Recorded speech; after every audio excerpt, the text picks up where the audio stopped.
what we also see is that we can have reversible and irreversible adiabatic curves, and depending on which we can have the curves looking very different. So, we can also define what is called as an isentropic efficiency, which is essentially for different devices which looks something different. So, let us take for example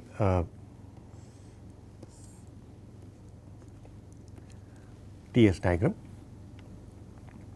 Let us take, let us say, a turbine. So, we discussed that a turbine is a device where you give in high pressure, high temperature substance, steam or gas, it expands and comes out at low pressure, low temperature substance. In the process, it runs some shaft, you get some shaft work. We said that we can find out this shaft work using the first law. We have done this earlier. So, we have the first law, this is a flow process. We have the first law which we can write in some form like this. There is only one inlet and one outlet. So, I can write mi dot instead of writing sigma over here.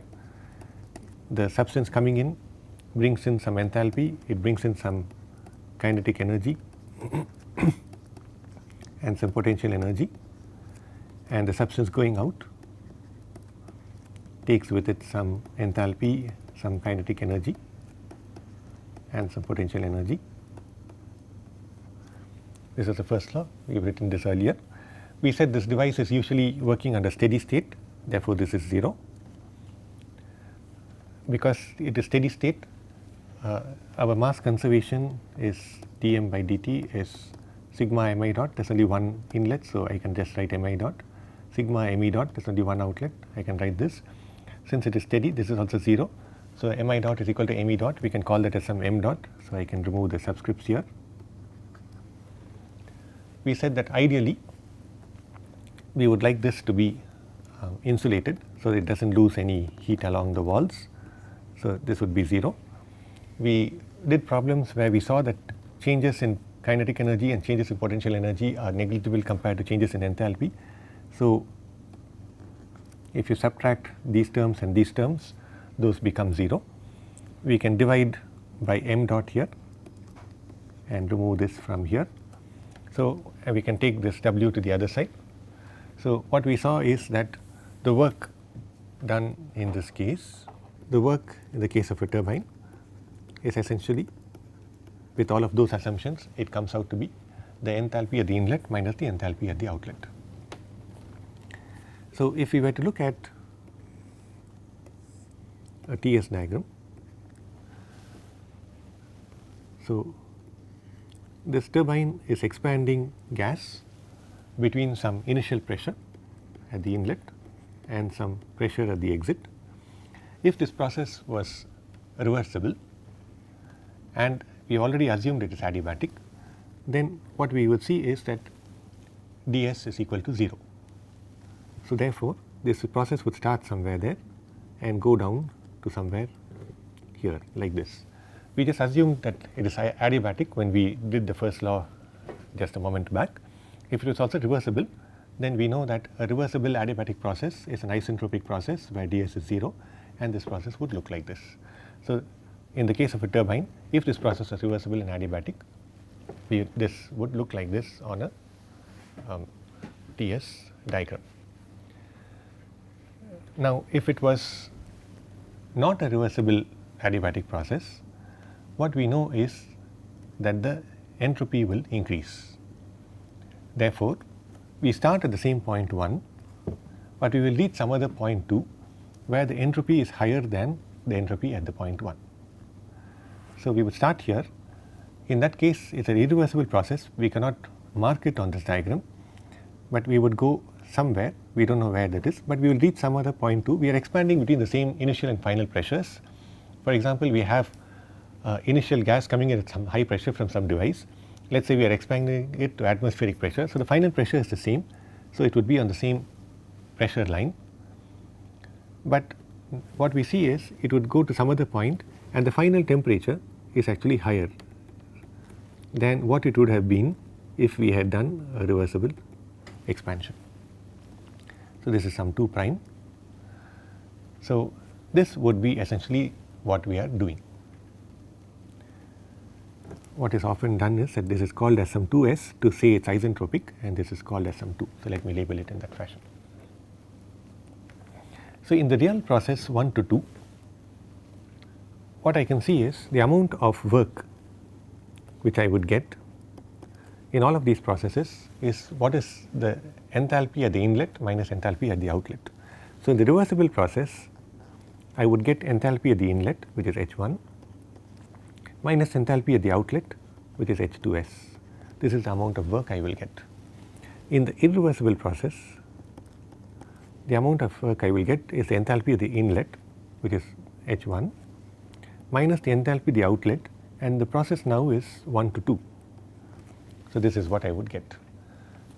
We have something called as isentropic efficiency, which is defined as essentially whatever is the smaller of these divided by whatever is the larger of these.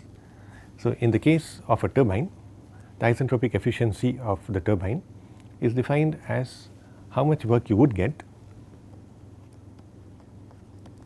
actual or irreversible, divided by the work you would maximum work you can get, which is the work which is reversible. So, this is essentially defined as H1 minus H2, which is the actual work you are getting, divided by H1 minus H2s, which is the maximum work you could have got, which you would have got only if you did this process reversibly. So, that is how we define the isentropic efficiency of a turbine.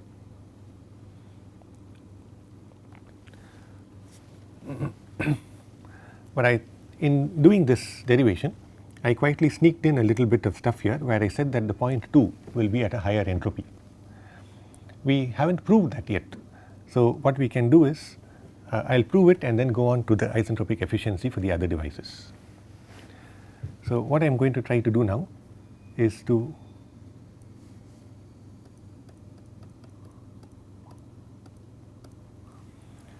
prove that the entropy increases in an irreversible process. So, we had the Clausius's inequality,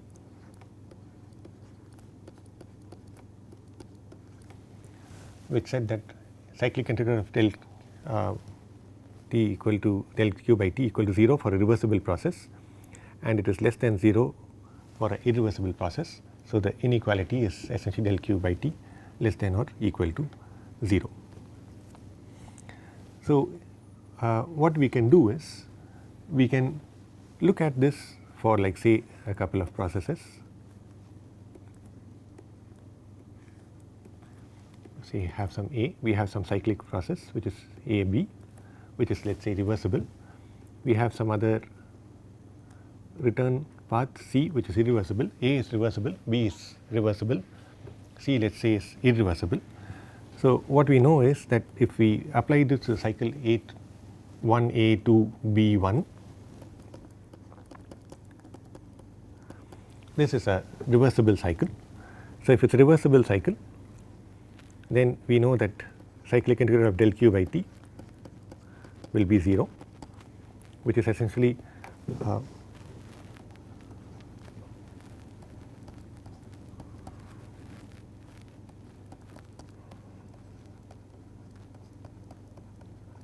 integral of this. We know that this will be equal to 0. If we now look at the cycle 1A2 Cn1, what we know is that the cyclic integral of del q by t will be less than 0. This part is the same,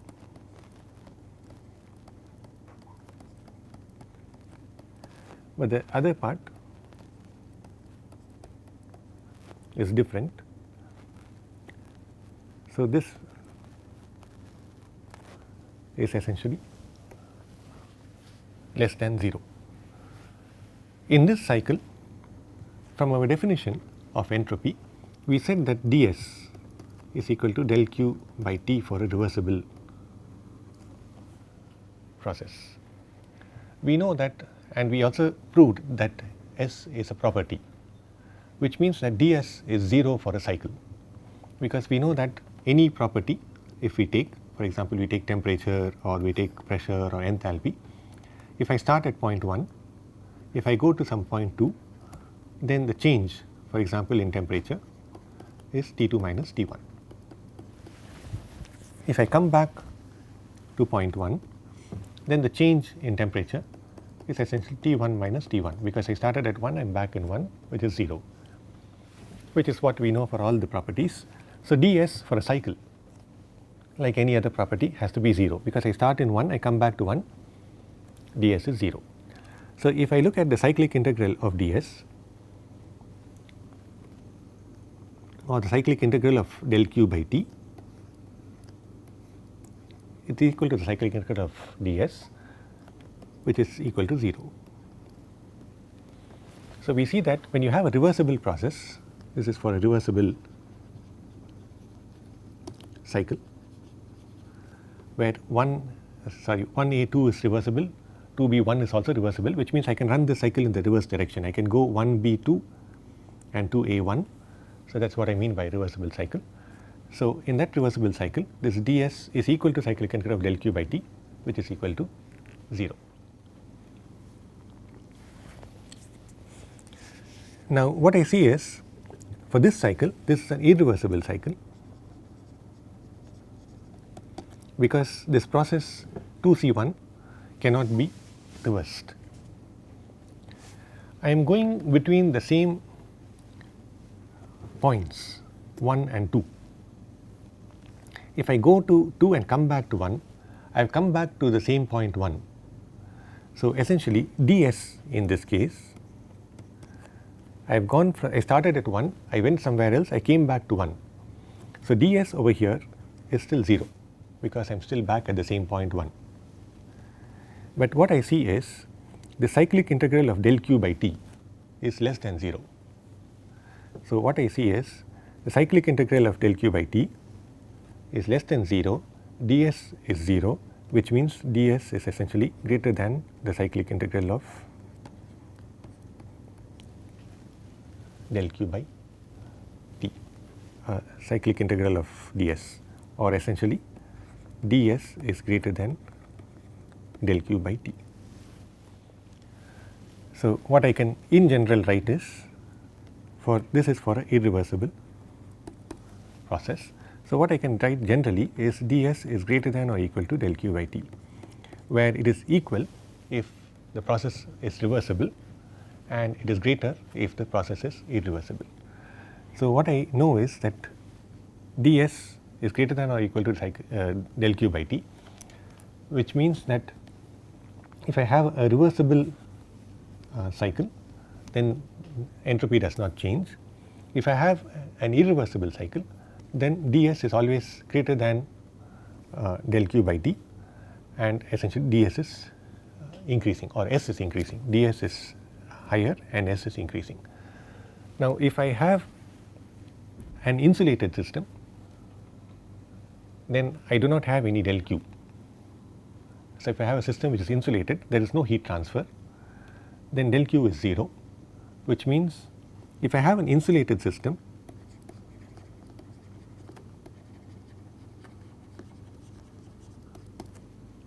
when I say system, there is no mass transfer. When I say insulated, there is no heat transfer, because we are saying control volumes where there is mass transfer. So, there is no mass transfer.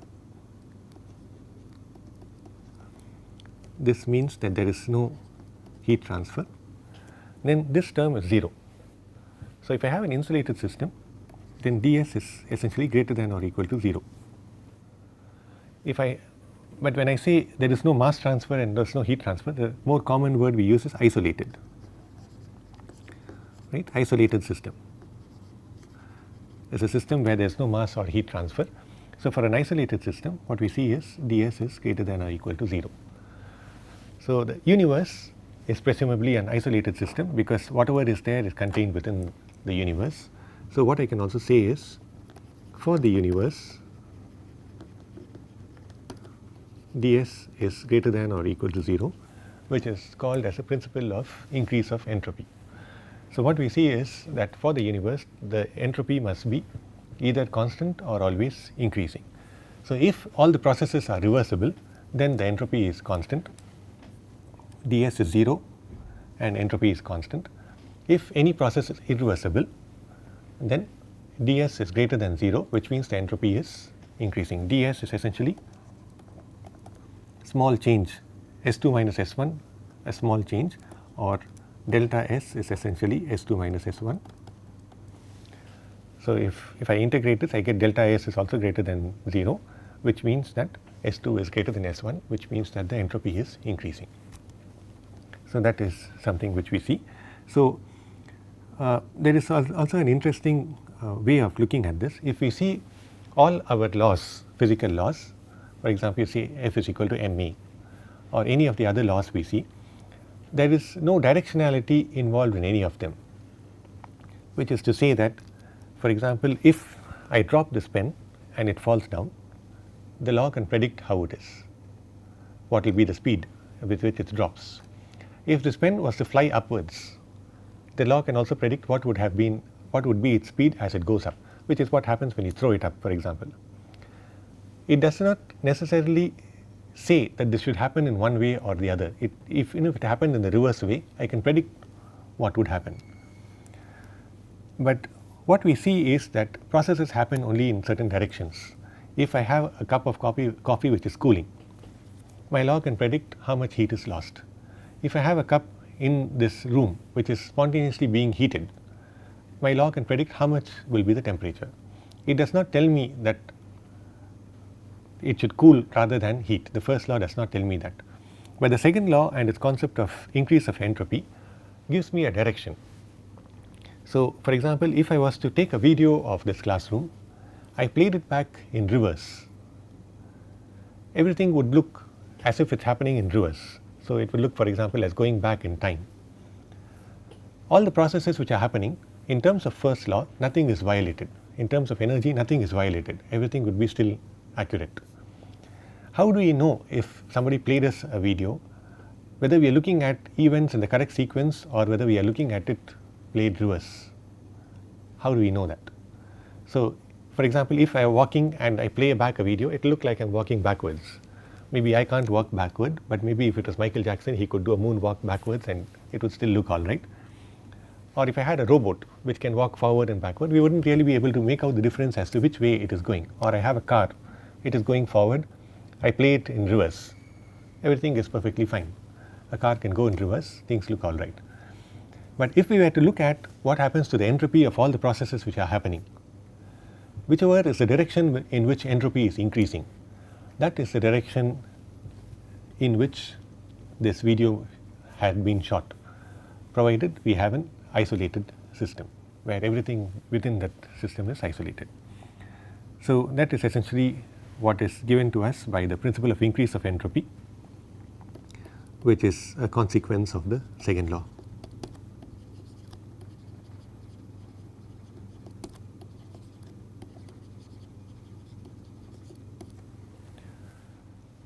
So, this is something which we see. So, because we have this principle of increase of entropy, what we see is ds is greater than or equal to del q by t. So, ds can increase in several ways. So, ds will be greater than 0 if del q is greater than 0. T is always positive, absolute temperature scale, T cannot be negative, T is always positive. So, if del q is positive, which means if heat is being put into the system, ds will be greater than 0. So, even if I have a reversible process in which heat is transferred to the system, then entropy will increase. That is one thing which we see. That kind of heat would have to be essentially isothermal heat addition, because any other type of heat addition is essentially irreversible. So, if I have isothermal heat addition and I have q coming into the system, then I will see that ds q is positive and ds would be positive. But if I have Q as 0 and I have irreversibilities in the system, then also ds is positive. So, the entropy increases if you put energy into the system in terms of say heat, or when you are doing work in the system and there is friction or any other irreversibilities, for example unrestrained expansion, or if you have for example non quasi static processes, all of these increase the entropy of the system. There is only one way to remove reduce the entropy of a closed system. A closed system meaning where there is no mass transfer, there is only one way to reduce the entropy, which is by taking heat out. If del Q is negative, then ds will be less than 0, can be less than 0. So, if I want to reduce the entropy of a closed system, the only way I can reduce it is by rejecting heat. If I remove heat from the system, then my entropy can reduce. Of course, if I have an open system where mass can come in and go out, another way of reducing the total entropy d capital S. So, d capital S is essentially mass into d small s. I can also reduce d capital S by removing mass. So, if I open like a bucket and remove a lot of water out of it, then the mass is reduced. So, the entropy of that bucket containing water will also reduce. But on a specific basis, d small s will not reduce unless I reduce the temperature or do something like that, or have some chemical reaction or something of that kind. So, having seen this, we can now go back to other cases. So, we defined the isentropic efficiency for a turbine.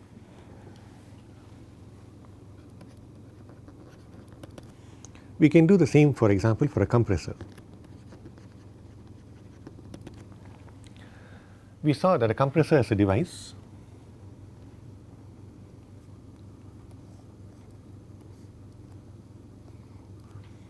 where we are giving in, for example, substance at low pressure and low temperature. We are trying to increase the pressure. In order to do this, we have to do some amount of work. The first law for this is similar to whatever we have here. In this case, we can make the same assumptions for a compressor. We can assume that it is steady state. We can assume that it is happening adiabatically if this compression process is happening fast. Changes in potential energy and kinetic energy are usually not very significant, which means that these can go. It is a steady process with a single inlet and outlet. So, we are left with essentially the same expression as before, W is equal to inlet enthalpy minus exit enthalpy. In the case of a turbine, the inlet enthalpy is higher than the exit enthalpy. So, this W is positive. In the case of a compressor, the inlet enthalpy is lower than the exit enthalpy, which means that W would be negative, which essentially tells us that we are doing work on the compressor. Now, on the TS diagram, we can look at this process. So, we are trying to compress between some pressure, for example, say atmospheric pressure or so. This is some pressure equal to constant, this is a different pressure equal to constant, this is some P1. We are trying to compress at some state which corresponds to some pressure and some initial entropy. We are trying to compress it from here to some pressure here. If we did this adiabatically and reversibly, it is an isentropic process which would be parallel to the t axis, and we would end up at this point 2s. The amount of work we would do in that case is essentially inlet enthalpy minus exit enthalpy. So, that is H1 minus H2s. If we do this process adiabatically but irreversibly, then by the principle of increase of entropy, we know that the new entropy point, the final entropy must be higher than what it was. So, we are starting with an entropy here. We need to reach the same pressure because that is our idea. We are running this machine till we reach that same pressure. But now what will happen is we reach some other point which has a higher entropy. If I go to the left of this, it means that the entropy is lower. I need to get to higher entropy, which means I need to get to the right. So, my final point is somewhere, let us say over here, where the pressure is the same as it was in the reversible case, but the entropy is more. So, the work which I do actually is actually inlet enthalpy, which is H1, minus the exit enthalpy, which is H2. What we see is that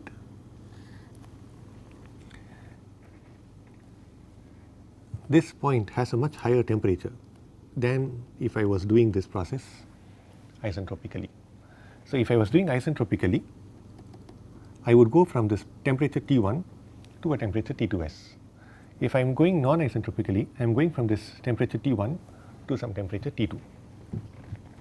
If this was an ideal, so this is the normal expression. If this was an ideal gas and if it was constant specific heats, we could also write this in this fashion.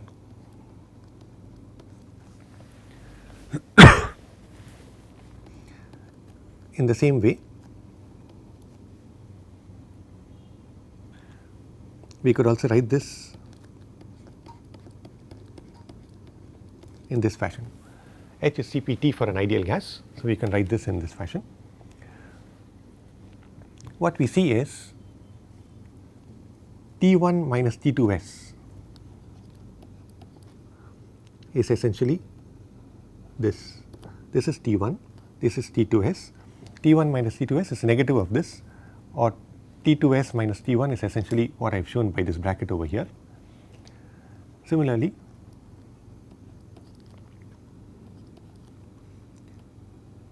T2 minus T1 or minus of T1 minus T2 is shown by this bracket here. We can see that T2 minus T1 is greater than T2s minus T1. So, which means that the work we are doing actually is much higher than the work we would have done if this was a reversible process. So, we define the isentropic efficiency for a compressor as a ratio of these. In the case of a turbine, in the case of devices which give us work, we would get the maximum work if we were doing things reversibly. So, that comes in the denominator. In this case, we are comparing things where we are giving work. So, whichever is higher comes in the denominator, and here what happens is that the actual work is higher. The work which we would have had to do if we did this reversibly is lower, and so we are defining it in this fashion. So, this is the work which we would have done if it was done reversibly by the work which we actually have to do. So, that is essentially what we define as the isentropic efficiency for a compressor. Similarly, we can define the isentropic efficiency, for example, for a nozzle.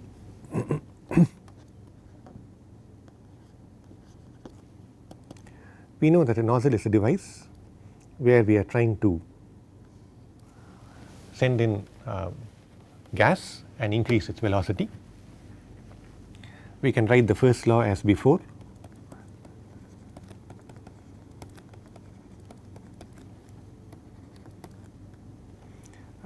I am already going to simplify it. I am going to write m dot because I know this is a steady device. I am going to treat it as a steady device with one inlet and outlet.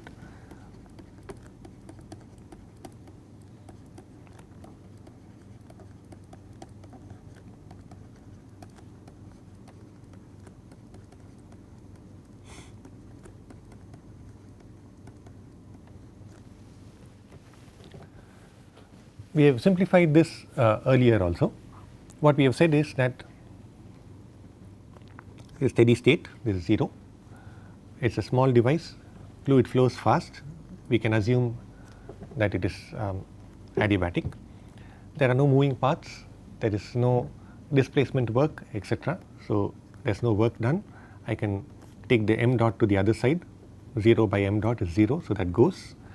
Typically, this device is small, there is no appreciable change in potential energy, so that is 0. So, we are left with essentially these terms. So, in this nozzle,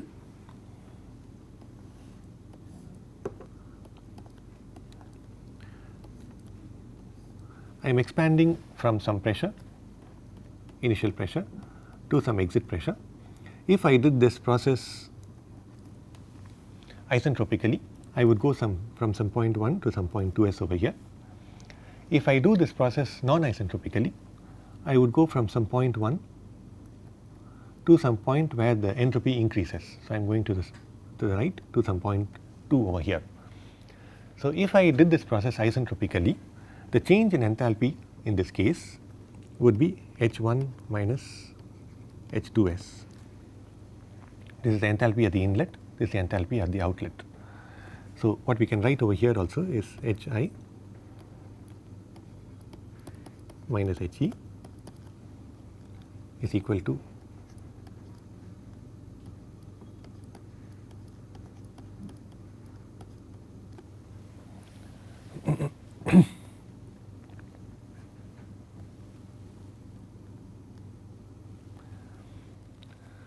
in general, what we see is that for nozzles of this kind, the inlet kinetic energy is typically small. If I have, for example, a large nozzle, the inlet kinetic energy may be very small, or it may be typically negligible compared to the exit kinetic energy. In many cases, this is actually taken as 0, but that is still okay even if it is not 0. This is the change in enthalpy. This is a change in enthalpy if this process was done isentropically. For the actual or irreversible process, the change in enthalpy is essentially H1 minus H2. So, we see that this is actually H1, this corresponds to 2s, this corresponds to 2. So, we see that if it was isentropic, we would have a larger difference in temperature. So, again for an ideal gas, I could write this as Cp into T1 minus T2s. Over here I could write it as Cp into T1 minus T2. This is T1 minus T2s, which is larger than T1 minus T2. So, the isentropic efficiency for the nozzle is defined as whichever is smaller, which in this case is this, divided by whichever is larger, which in this case is this. So, as with all other efficiencies, these ratios will all be less than 1, and in this case it also turns out to be, if I assume this to be 0, this would be VE square by VE square when it was isentropic.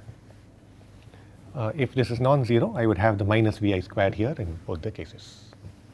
Inlet is the same, so I would have the minus Vi square here in both of these cases.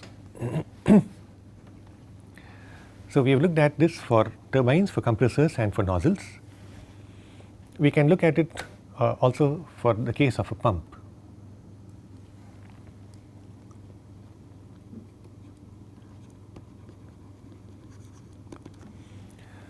Of course, the expression for a pump would be the same as the expression for a compressor. So, that is not something which is very interesting. It is the same expression as this. It will be H1 minus H2s by H1 minus H2. But what we can look at is the work done for a pump. How much would that be? So, from the first law, the work done for a pump is essentially given as H1 minus H2, inlet enthalpy minus exit enthalpy. That is what we get from the first law. We just wrote that for a compressor here. That is essentially what we get. We can look at a special case where we have an isentropic pump.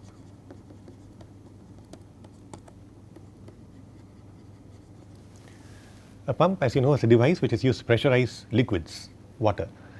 When we want to pressurize gases, we call it a compressor. When we want to pressurize water or increase the pressure, increase the head, we call it a pump, which we use at home, for example, for taking water from a sump below to an overhead tank and so on. So, work done is given by this expression. If this was a special isentropic pump, then we can also use the isentropic relations. The relation essentially is T ds is dH minus VdP, the second TdS relation which we had. So, what I can do is I can say this W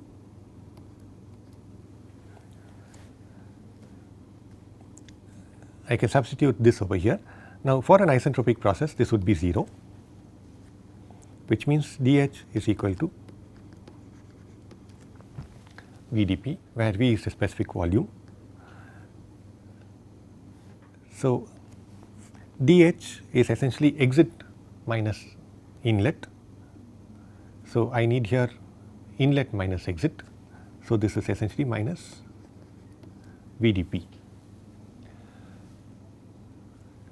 So, for a case of a turbine or for the case of say a compressor, I would need to know the variation of specific volume with respect to pressure before I can integrate this, because in a compressor I am trying to compress a gas. As I compress the gas, the density is changing, and so the specific volume also is changing. So, this is not very useful there. But in the case of a pump, I am trying to pressurize water. Water is what we would call as an incompressible liquid, which means that the density does not change very much with pressure.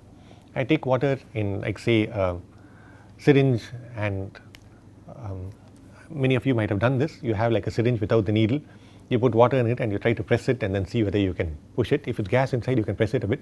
If it's completely filled with water, you can't press it very much. So, it's like incompressible. So, in the special case of water, so this is del W would be this, and W is essentially integral of minus VdP. In the case of water, this V is more or less constant. I can take V out and integrate this expression. So, this would be essentially W into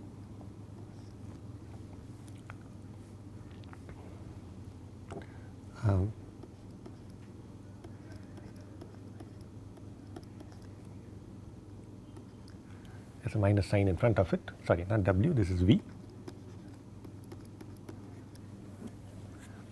So, if the exit pressure is higher than the inlet pressure, specific volume is always positive.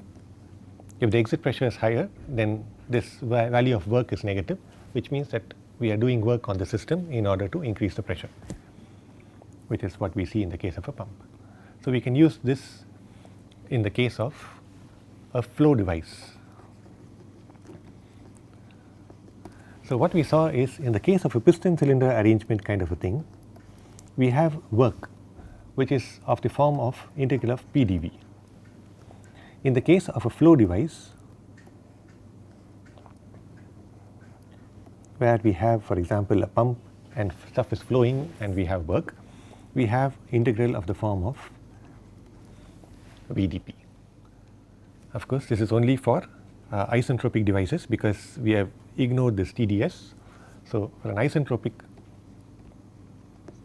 flow device, what we see is that the work we can get in the form of an integral of VdP, as opposed to PdV, which is used for piston cylinder expansion work of the volume. Is this is flow work with some device which is doing work in between.